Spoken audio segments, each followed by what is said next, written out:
A&M handled Florida last night. 34-17 was the final. Now, this is a 2.5 Chalai game. Not the most amazing fireworks show known to man, but that's okay because that's exactly how they wanted it in College Station. I think this game did a lot in a not-so-good way for Billy Napier. I will get to that in a second, but we do talk winners first around here. Sorry about that, Bradley. Kind of threw him off with the B-roll there. America's going to overlook this game, I really think, because America thinks Florida sucks because their record's terrible, and I couldn't have been more impressed with Texas A&M. If no one else says it, noted Aggie Homer, I am bought and paid for by TexAg's money. Everyone knows that. Hey, really quick timeout. We'll get right back to the video. Do me one favor. Make sure you're subscribed. It helps us keep the show free. It helps us keep the lights on. It helps us keep doing college football year-round, and we appreciate it. All right, back to the video. I think America's going to totally overlook this result. Because A&M's playing a Florida team that no one thinks is any good and the record's bad and blah, blah, blah. I'm just telling you, if no one else gives credit, it's documented, I am bought and paid for by TexAg's money, so I am a shill, so I'll be the one who says I couldn't have been more impressed. You know why? Because they outrushed them 183-74, and that's something Florida had to do in this game, and they couldn't do it. Also, A&M owned third down. I would call this the paper popper of the game. 9 of 17 on third down. Other dude, 1 and 11. So you limited Florida on third down. They couldn't run the ball. Marcel Reed still missed some open throws. So as good as they looked offensively, like there's still meat on the bone offensively for A&M. Now, maybe that is just Marcel Reed. Maybe he's always going to have those 1 or 2 or 3 moments per game. But you know what caught my eye more than anything? You know what's more encouraging to me than anything? They weren't stupid. 3 penalties all night. Boy, I'll take that. Given what A&M has been so far this year, I will take that. Florida had 5 sacks against Texas the week before. Goose egg against A&M.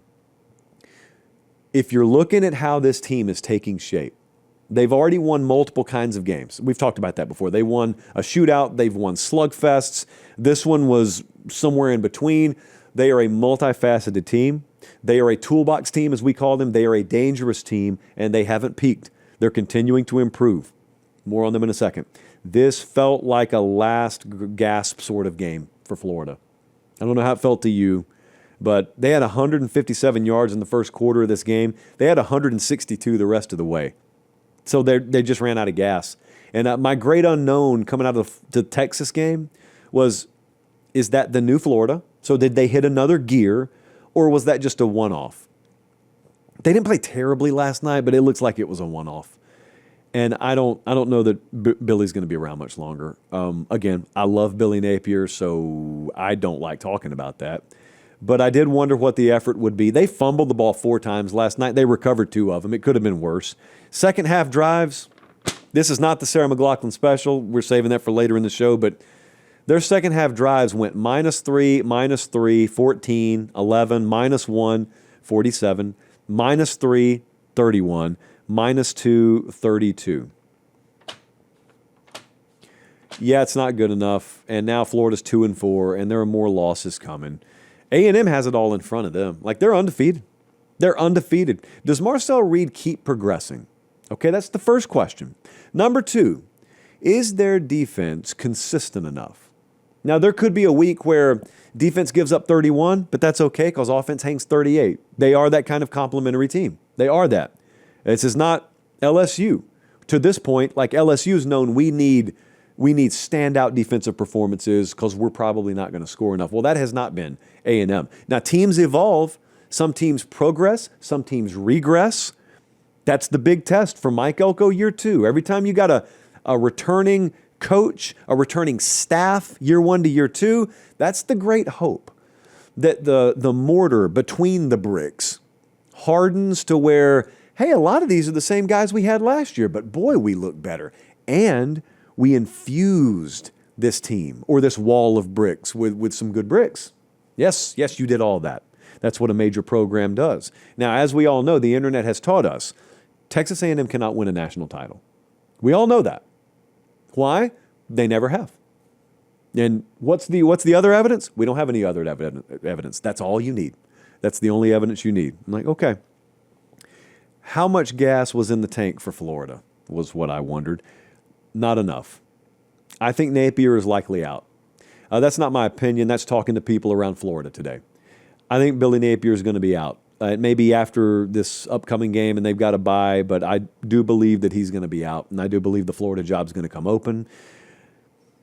I don't like it. I think it makes sense though. Like if you don't have to sell me on the logic behind it, I get it. He's had time.